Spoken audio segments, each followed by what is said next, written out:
ఈరోజు టమాటో కూరని సింపుల్‌గా, టేస్టీగా ఎలా చేసుకోవాలో చూపించబోతున్నాను. చికెన్, మటన్ కంటే టేస్టీగా ఉంటుందండి. చాలామంది టమాటో కూర ఫ్యాన్స్ కూడా ఉంటారు. చాలామందికి తెలిసిన రెసిపీ, తెలియని వాళ్ళ కోసం ఈ వీడియో. దీనికోసం స్టవ్ వెలిగించుకొని ఒక కడాయి పెట్టుకొని, కొద్దిగా ఆయిల్ వేసుకొని, అందులోకి పోపు దినుసులు వేసుకొని ముందుగా వాటిని ఫ్రై చేసుకోండి. తర్వాత కరివేపాకు కూడా వేసుకొని ఫ్రై అయిపోయిన తర్వాత ఉల్లిగడ్డ ముక్కలు, పసుపు కూడా వేసుకొని ఉల్లిగడ్డ ముక్కల్ని ఫ్రై చేసుకోండి.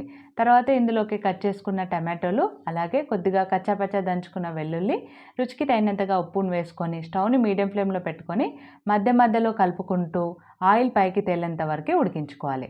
చూడండి మంచిగా ఉడికిపోయింది కదా.